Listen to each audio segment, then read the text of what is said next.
មុំស្រុកណាស្អាតអីក៏ស្អាតជាងនេះណណែបើតាមខ្ញុំគិតប្រហែលជាក្រមុំស្រុកគិរីវងហើយមិនទៅមែនហើយ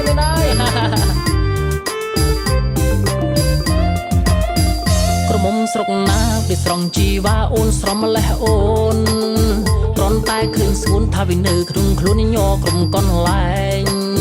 អូនស្រុកគិរីវងនេះកាន់អោយបងឲ្យចាប់ចិត្តឲ្យមែនតែនតែកំឡោះរាប់សែននេះក៏តាមច្រនណែនព្រោះតែបងក្បែរអូនបងនិយាយពិតមិនមែនប្រឌិតក៏មិនបាញ់ជោបងអ្នកភូមិពោអ្នកបងអ្នកភូមិពោបងនៅចិនស្ងួនហើយសុំស្គាល់ផងអ្នកបងសុំស្គាល់ផងសុំស្គាល់ផ្ទះអូនប្រាប់បងមកទិញស្ងួនប្រាប់បងមកទិញអូនបងអងចិត្តហើយយ៉ាអូ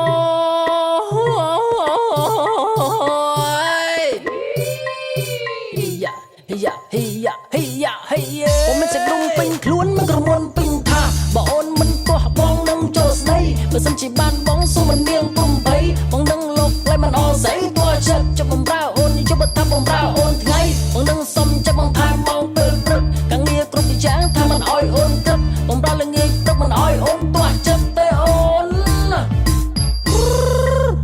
ចិត្តមិនអោយទាស់ចិត្តទេ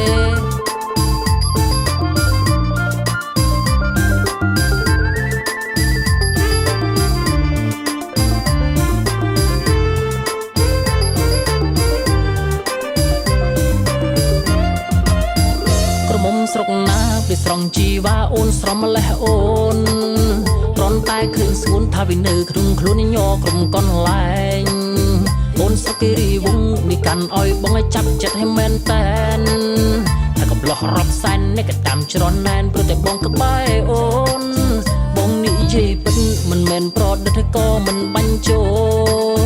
បងអ្នកភូមិពោអ្នកបងអ្នកភូមិពោបងនៅចិនស្ងួនហើយសុំស្គាល់ផងអ្នកបងសុំស្គាល់ផងសុំស្គាល់ផ្ទះអូនប្រាប់បងមកទិញស្ងួនប្រាប់បងមកទិញអូនបងអងចិត្តហើយយ៉ាអូ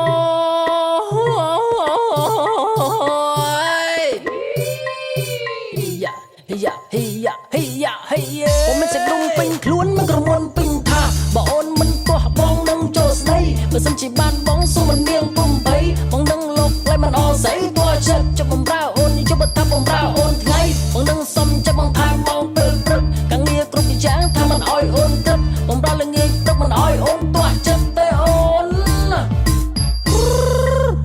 ចិត្តមិនអោយទាស់ចិត្តទេ